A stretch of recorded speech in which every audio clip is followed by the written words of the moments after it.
औज़ुबिल्लाहिमिनश्शैतानिर्रजीम बिस्मिल्लाहिर्रहमानिर्रहीम हकीमिया हसन ਤੁਹਾਡੀ ਖidmat 'ਚ ਹਾਜ਼ਰ ਹੈ। ਇਹ ਜਿਹੜੀ ਜੜੀ ਬੂਟੀ ਤੁਸੀਂ ਵੇਖ ਰਹੇ ਹੋ ਇਹਨੂੰ ਬੱਤਲ ਆਖਦੇ ਨੇ, ਦੁੱਧ ਬੱਤਲ। ਪੰਜਾਬੀ ਵਿੱਚ ਆਮ ਤੌਰ ਤੇ ਨਾ ਦੁੱਧ ਬੱਤਲ ਇਹਨੂੰ ਕਿਹਾ ਜਾਂਦਾ। ਵੈਸੇ ਇਹ ਅਸੂਲੀ ਤੌਰ ਤੇ ਡੈਂਡਲੀਨ ਦੇ ਖਾਨਦਾਨ 'ਚੋਂ ਹੈ। ਡੈਂਡਲੀਨ ਤੇ ਨਹੀਂ ਆਖਿਆ ਜਾ ਸਕਦਾ, ਲੇਕਿਨ ਡੈਂਡਲੀਨ ਦੇ ਖਾਨਦਾਨ 'ਚੋਂ ਇਹ ਜ਼ਰੂਰ ਹੈ। ਔਰ ਇਸ ਦੇ ਖਾਨਦਾਨ ਦੇ ਵਿੱਚੋਂ ਕਕਰੁੰਦਾ ਵੀ ਹੁੰਦਾ ਹੈ, ਕੁੱਕੜ ਛੱਦੀ ਵੀ ਹੁੰਦਾ ਹੈ। ਬਹਰਹਾਲ ਇਹ ਵੇ ਕਿ ਉਹ ਪੌਦੇ ਅਲੱਗ ਹੁੰਦੇ ਨੇ, ਉਹਨਾਂ ਦੀ ਸਾਖ ਥੋੜੀ ਜੀ ਨਾ ਮੁਖਤਲਿਫ ਹੁੰਦੀ ਹੈ। ਬਾਕੀ ਇਹ ਵੇ ਕਿ ਖੂਨ ਨੂੰ ਸਾਫ਼ ਕਰਨੇ ਦੇ ਵਾਸਤੇ ਬਿਹਤਰੀਨ ਚੀਜ਼ ਹੁੰਦੀ।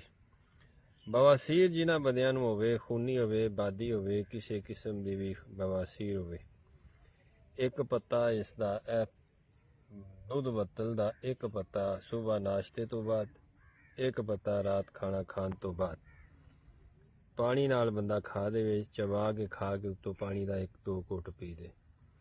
ਜ਼ਰਾ ਜ਼ਾਇਕੇ ਦੇ ਇਤਬਾਰ ਨਾਲ ਕੌੜੀ ਹੁੰਦੀ ਹੈ, ਲੇਕਿਨ ਬਵਾਸੀਰ और फसाद खून तो जेड़े अमराज ने, जिस तरह के खारिश है, दाद है, चंबल है, उस दे वास्ते 100% कामयाब तरीन। तुसी कोई 3-4 हफ्ते मुसलसल यूज़ करो दे इंशाअल्लाह ताला कुल्ली शफा होगी।